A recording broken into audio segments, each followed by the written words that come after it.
Students, we are given this question, cubic polynomial 2x cubed positive 3x squared positive 2x positive 3, and we are expected to find the roots of this equation 2x cubed plus 3x squared positive 2x positive 3 equal to 0. So I would be using what is called as the rational root theorem. Okay, so let me take down the factors of 3 and I will call it as p.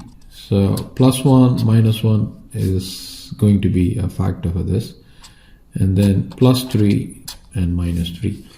Next, let me write down the factors of 2. So plus 1 minus 1 and plus 2 minus 2. So now we have to find all combinations of p over q. So that is going to be, I will have to start with plus 1 and plus 1, minus 1 and plus 1, plus 3 and plus 1, and minus 3 and plus 1. I don't have to place minus 1. If I'm going to place minus 1, it's going to be 3 over 1. So it doesn't make sense. And are there anything else? So we started with 1 and we filled it up for plus 1. Okay. And then we went on to 3. We filled it up for plus 1. Okay. So these two things have been filled up for. So now we have to start with plus 1 and fill it up for this quantity 2 plus 2. And next is going to be negative 1 followed by 2, and next positive 3 followed by 2, and negative 3 followed by 2. So these are the possible factors. So let me write it down. Possible factors are, or possible roots are 1 comma negative 1, positive 3, negative 3, 1 over 2, negative 1 over 2, 3 over 2, and negative 3 over 2. Okay, so after writing it down, let us write the polynomial. P of x is 2x cubed positive 3x squared positive 2x positive 3. Let us substitute p of 1.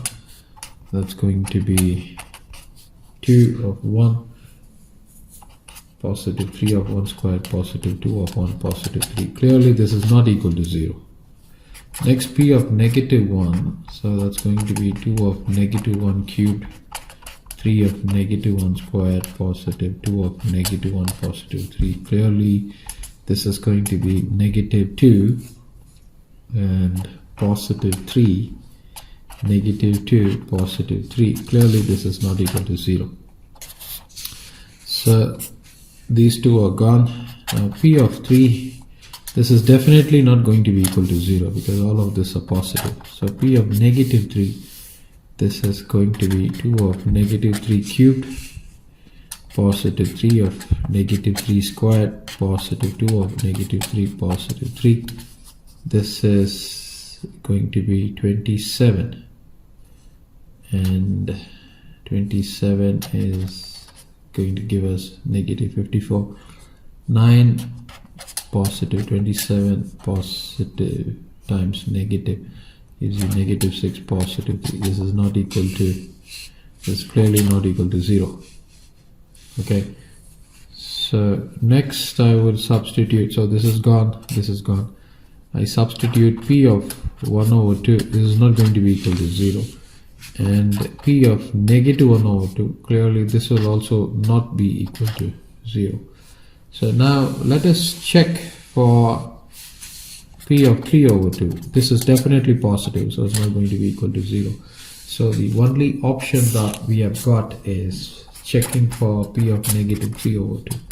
So let us do that. So 2 of negative 3 over 2 cubed, positive 3 times of negative 3 over 2 squared, positive 2 times negative 3 over 2 positive 3. So this is negative 3 cubed divided by 2 cubed, and you have a 2 there, and this is going to be 3 of 9 divided by 4.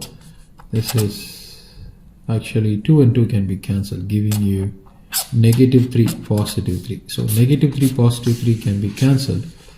This is going to be also reduced, so you got negative 27 divided by 4.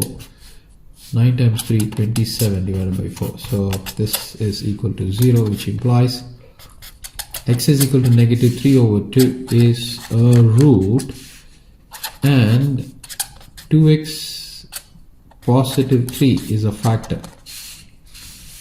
Okay, so what we can do is, since I know 2x negative 3, in fact 2x positive 3 is a factor, so 2x positive 3 is a factor, and I have a polynomial which is 2x cubed positive 3x squared positive 2x positive 3. So I'm going to use long division to find out the quotient, and then I will simplify that. Now I need to get 2x cubed here, so x squared, right? So 2x times x squared will give me 2x cubed positive 3x squared. So change the sign, so these two terms, they get cancelled. Bring 2x and bring 3 down. Okay, bring the entire quantity down. So if I were to place plus 1, that would give me 2x positive 3, and changing the sign will give me 0. So therefore the quotient is x squared plus 1. So this implies x squared plus 1 is equal to 0, and that in turn would give me x squared is equal to negative 1, and x is equal to root of negative 1 plus or minus. Now if I were to take I squared is negative 1, so I have x is equal to plus or minus root of I squared, which means x is equal to plus I and x is equal to minus I. So it's a complex root, so therefore the roots are, so it's a cubic polynomial, so 3 over 2 negative I and positive I. So this completes the solution for this question. So if we would have not been aware of the rational root theorem, solving questions of this nature would be really challenging.